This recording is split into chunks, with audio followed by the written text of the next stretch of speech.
Nos volvemos a encontrar y nos saludamos en este tercer domingo del tiempo ordinario del ciclo B en la Iglesia. Como una enseñanza progresiva, el Evangelio que vamos a ver casi en la mayor parte de este año litúrgico es el Evangelio de San Marcos. Sin embargo, hace 8 días tuvimos un paréntesis, por así decirlo, ¿verdad?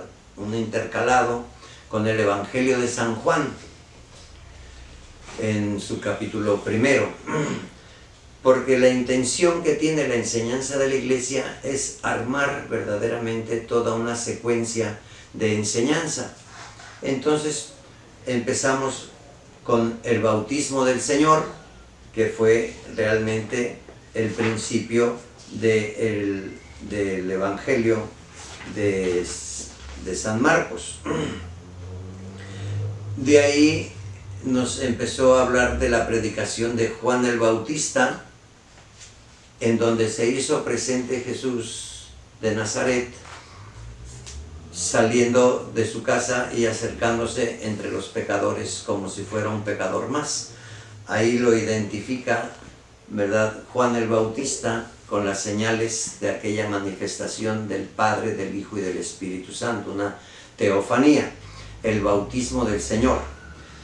El Evangelio de San Juan que escuchamos el domingo pasado nos hace referencia también a la predicación de Juan el Bautista, que enseñaba a sus discípulos, entre los cuales estaba Andrés y Juan. Andrés, hermano de Simón Pedro, y Juan, el hermano de Santiago, ¿verdad?, a quienes el Señor llamó los Boanerges, o hijos del trueno, debido al temperamento, al carácter que tenían, ¿verdad?, fuerte, les llamó hijos del trueno. Y ahora podríamos decir, empezamos propiamente lo que es el Evangelio de San Marcos. En el capítulo primero es el principio del Evangelio, y que va dando una continuación de lo que fue la enseñanza de Juan el Bautista, que anunciaba el reino de Dios, el reino de los cielos. Arrepiéntanse, conviértanse, el reino de Dios ya está cerca. Esta predicación la va a continuar de inmediato nuestro Señor Jesucristo, precisamente como la continuación del Antiguo Testamento al Nuevo Testamento. De ninguna manera es un dividir o fraccionar como algo que era otra temática y ahora es algo diferente, no, sino sobre la enseñanza del Antiguo Testamento continúa el Nuevo Testamento.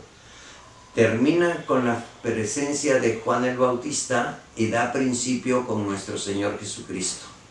Estos datos son muy importantes para no fraccionar las cosas.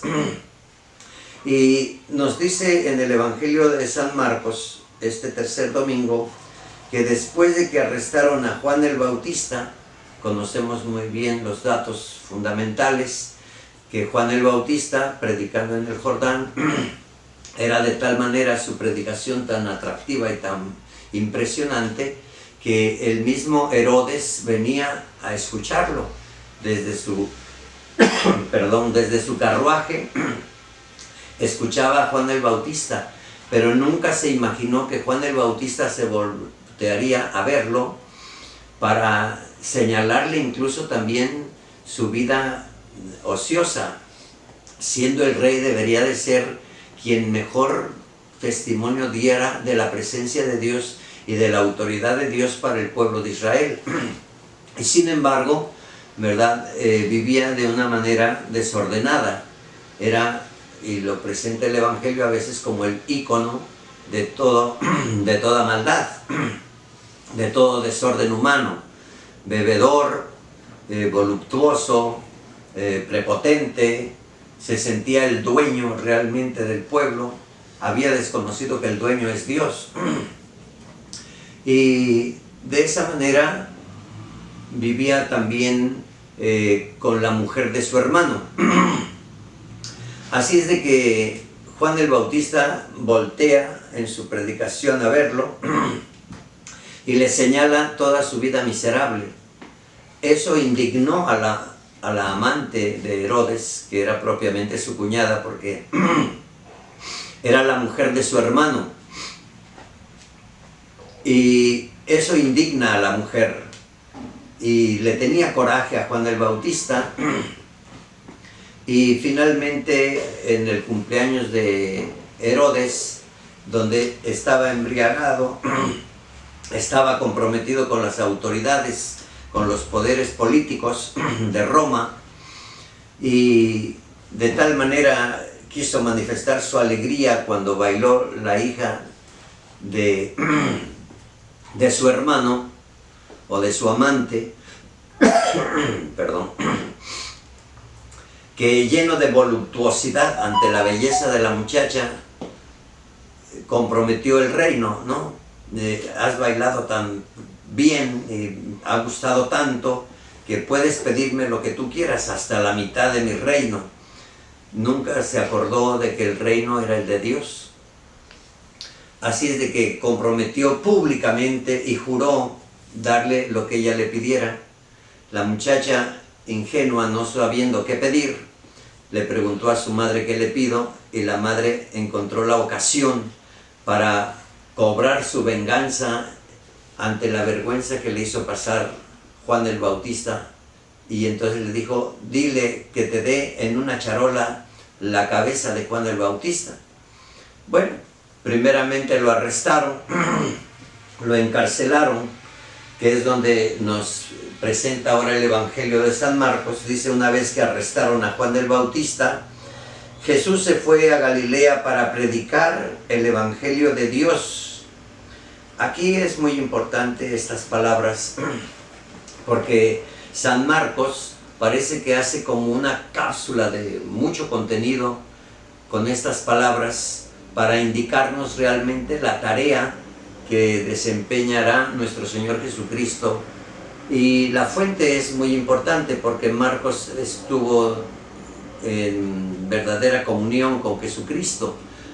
Así es de que, a diferencia de San Lucas, que era ya incluso discípulo de San Pedro, ¿verdad? O de Mateo, que escribe posteriormente, Marcos hace como una síntesis, ¿verdad?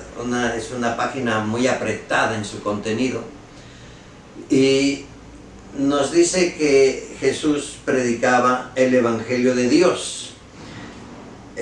Fue Jesucristo a Galilea, que era propiamente su tierra, pero que muchos los judíos consideraban que la Galilea era también como tierra de gente baja, de poca cultura, era como el mundo de los paganos o el mundo del pueblo ignorante. Así es de que nuestro Señor Jesucristo, sin embargo, va a esa región, porque esa es la región de su pueblo. Allí en la Galilea está precisamente también Nazaret. Bueno, pues nuestro Señor Jesucristo, podríamos decir, empezó su tarea en esta región, en Galilea, que está a las orillas del mar de Galilea. Dice: se fue a la Galilea a predicar el Evangelio de Dios. Y la predicación aquí es muy importante. Dice: se ha cumplido el tiempo y el reino de Dios ya está cerca. Arrepiéntanse y crean en el Evangelio. Tiene varias partes esta predicación. Repito, es como una cápsula apretada de toda la enseñanza de nuestro Señor Jesucristo. En primer lugar, se ha cumplido el tiempo. ¿A qué tiempo se refiere o qué quiere decir con esta expresión? Bueno, en primer lugar quiere decir que todo lo que anunciaron los profetas ya se cumple. Y este cumplimiento no es solamente de que se cumplen las profecías y que se van a cumplir en su persona, ¿verdad? Todas las profecías anunciaron a Jesucristo, y por lo mismo las profecías se van a cumplir. Ya se cumple ese tiempo en que señalaron los profetas. Todo el pueblo de Israel era desde niños conocedores de las escrituras y de los textos, ¿verdad?, del Antiguo Testamento, y por lo mismo tenían más o menos la noción, así como lo escuchamos en el tiempo de Herodes el Grande, cuando llegaron los reyes a buscar a Jesús, ¿no? Y dijeron, pues sí, lo anunció el profeta en su nacimiento y ya debe de cumplirse, estamos en el tiempo en que se debe de cumplir esa profecía. Bueno, pues esa es una razón de esta expresión, se ha cumplido el tiempo. Sin embargo, es una expresión también de orden universal, ¿verdad? El tiempo quiere decir como el tiempo que Dios ha previsto para darnos la salvación. Esta expresión al mismo tiempo implica como una prisa de parte de Dios. Ya es el tiempo de corregir, es el tiempo de renovar, es el tiempo de tomar la decisión para brindar la salvación al pueblo de Dios y al mundo entero. El tiempo es como una medida universal, no es de un solo pueblo, sino el tiempo es una medida universal.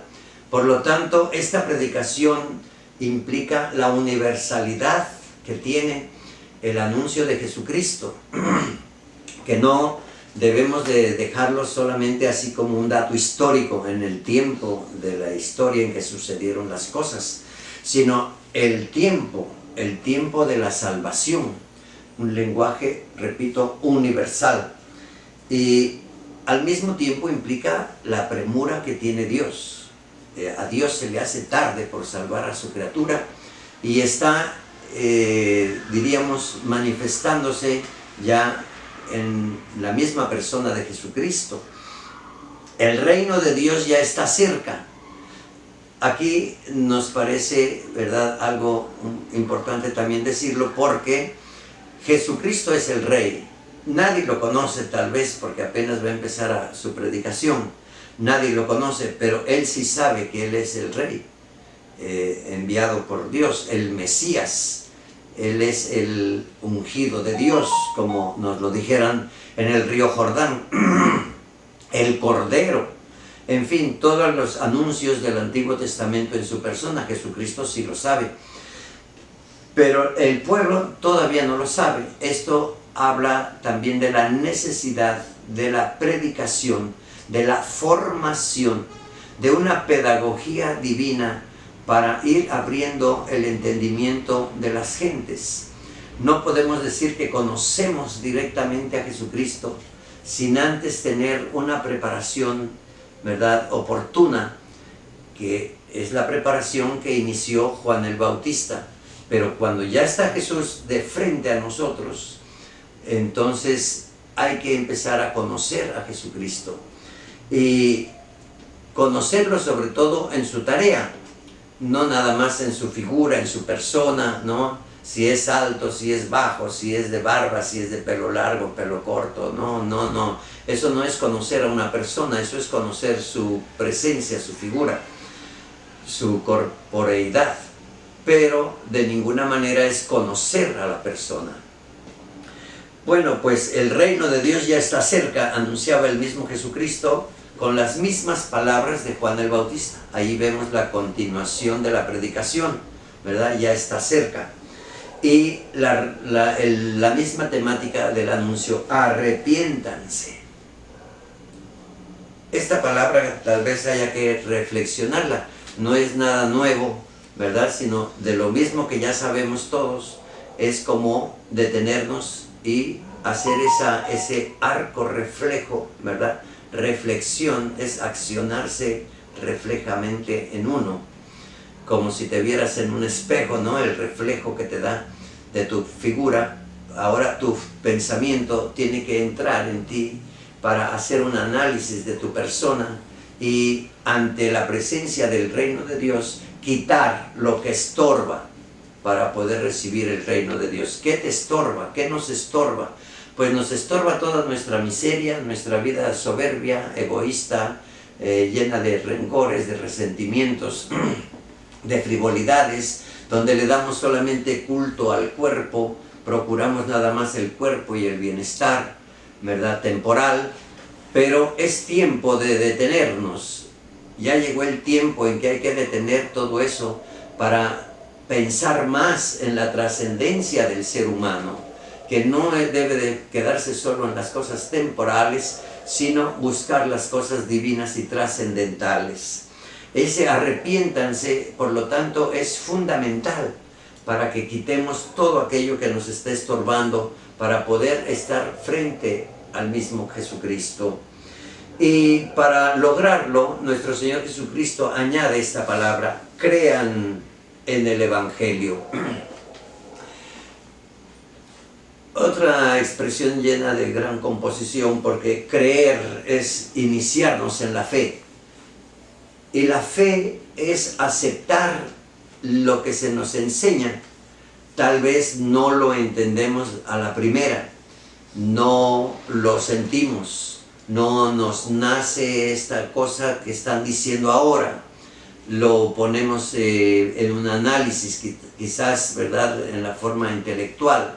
Queremos analizar de qué nos hablan, a ver si me conviene o no me conviene. No, la fe es una aceptación de lo que se te está enseñando, y sobre todo si viene del mismo Jesucristo.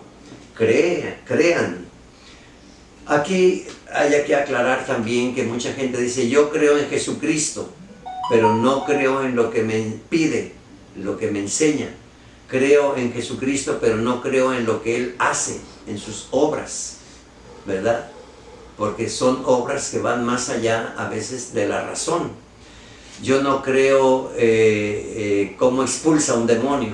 Yo no creo en el demonio, por ejemplo, diría mucha gente. Yo no creo en esos milagros de los que se habla, en curaciones repentinas, en fin.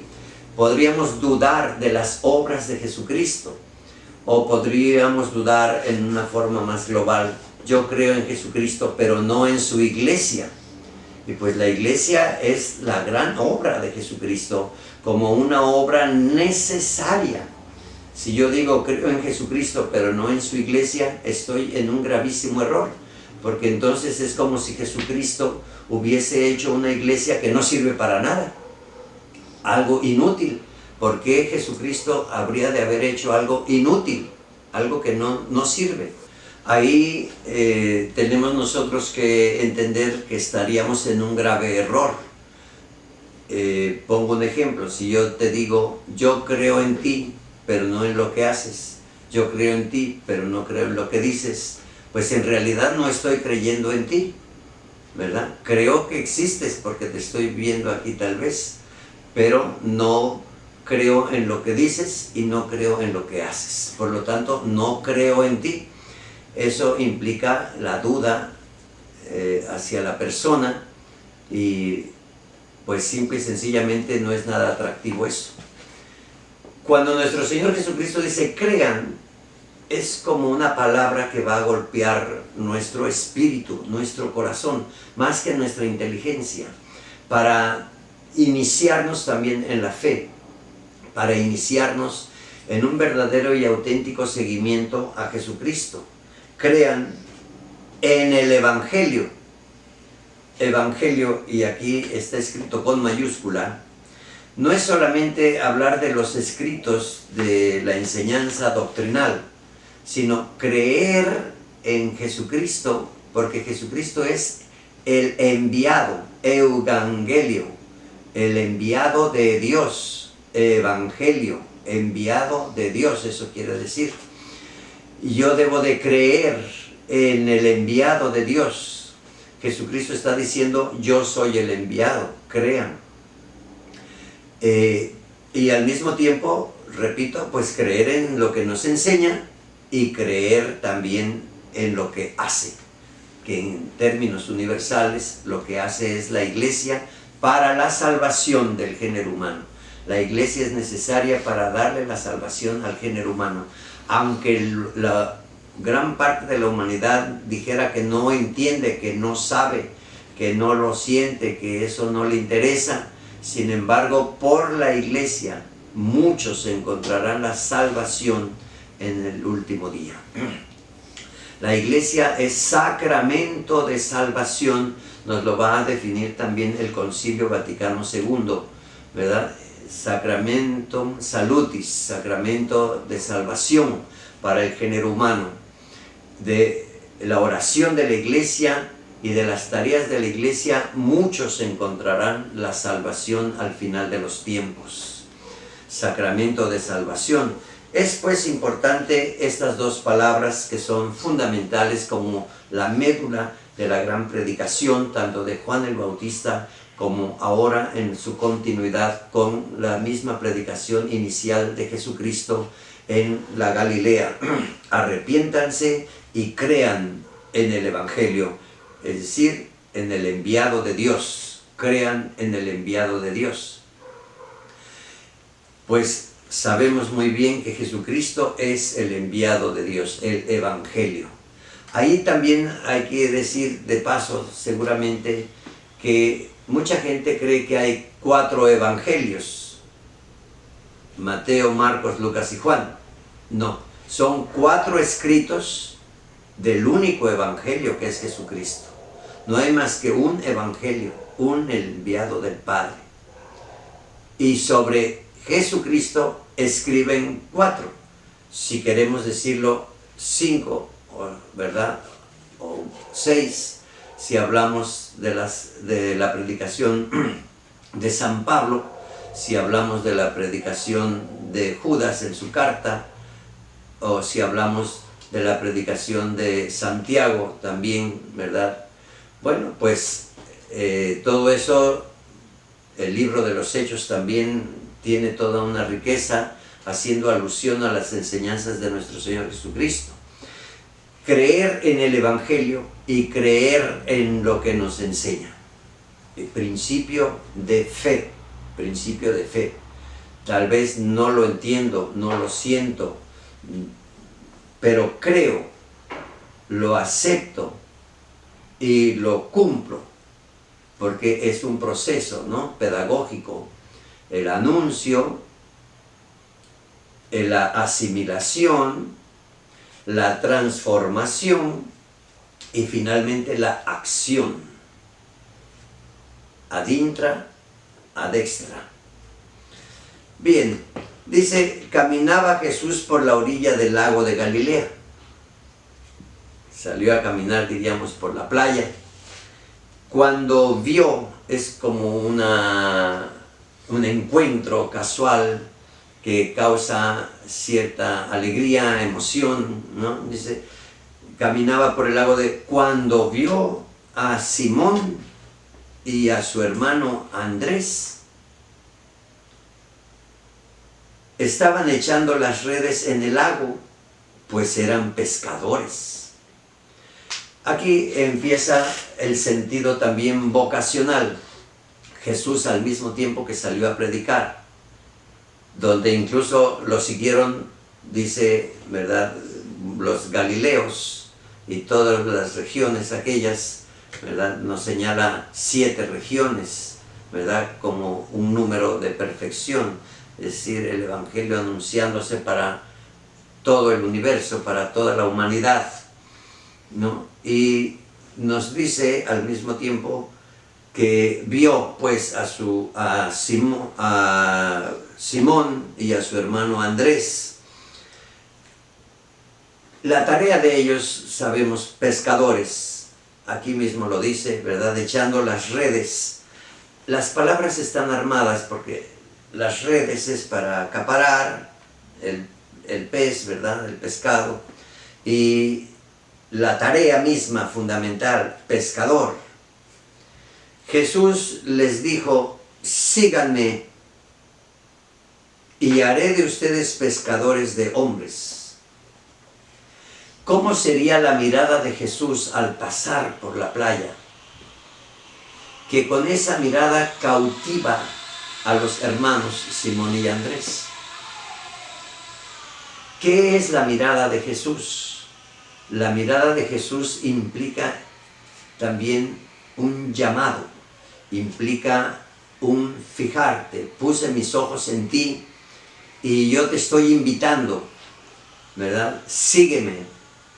Es lo que decimos en la palabra latina, vocación, del verbo convocar o invocar, ¿verdad? El Señor los convoca, los llama, es un llamado.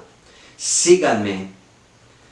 Lo pone en una forma tan breve, en una sola palabra, síganme, pero que ha implicado seguramente toda una preparación anterior, ¿verdad? Y un conocimiento de la Escritura. El Mesías está por llegar, la figura atrayente, ¿verdad? Atractiva de Jesucristo, su mirada que penetra y entró en mí y me cautiva, ¿no? La mirada, como dicen ahora los jóvenes, ¿no? Se vieron y ligaron. Y es correcto, porque es como una liga que empata, ¿verdad? Ligar. Dice, pues yo los haré a ustedes pescadores de hombres. Quiere decir que Él es como el gran empresario que les puede dar un trabajo diferente y de calidad. Aquí la motivación es tal vez con los intereses humanos, pero el Señor lleva intereses divinos y trascendentales. ¿Cómo es que nos va a hacer pescadores de hombres? Pues el hombre no es pez para pescarlo. Sin embargo, lo entendemos de inmediato, es una simetría de lenguaje para hablarnos de una realidad nueva y diferente. Esto es fundamental también para quien lo asimile, porque es un cambio de tarea, es un cambio de vocación, ¿verdad? Si antes eras un agricultor y ahora el Señor te transforma en un profeta, como le pasó a Jonás y lo escuchamos en la primera lectura de este domingo, o como le pasó también al mismo Juan Bautista, que siendo hijo del sacerdote Zacarías, no se hizo sacerdote, sino que el Señor lo llamó para hacerlo profeta y el precursor. Bueno, el Señor cambia las vocaciones y de ello mucha gente puede dar su testimonio, ¿verdad? Hay quien toma una carrera inicial, ¿verdad? Y resulta que no era por ahí y escucha la voz de Dios y cambia su vocación. Quiere decir, el llamado inicial personal o el llamado que en este caso nos hace Jesucristo. Jesucristo nos ha llamado, nos llama por nuestro nombre, como en el día de nuestro bautismo, y nos hace ese compromiso debido a que nosotros se lo solicitamos. Y colaborar con Jesús, el ser pescadores de hombres, pues todo el mundo lo entiende, ¿verdad? En el lenguaje contemporáneo, que era el rescatar al hombre y a la humanidad del pecado para lograr en ellos la salvación. La respuesta es también de mucha gracia, inmediatamente. Es como cuando apretamos el encendedor de la luz, ¿verdad? El apagador, y en tanto tú lo aprietas, el foco ya prende, ¿no? Inmediatamente dejaron las redes y lo siguieron. ¿Cómo será este llamado que nos hace Jesucristo? Como para dejar, ¿verdad?, todo lo que se está haciendo y cambiar una vocación, cambiar una vida en su interior para sus tareas, ¿verdad?, dentro de la sociedad o de la iglesia.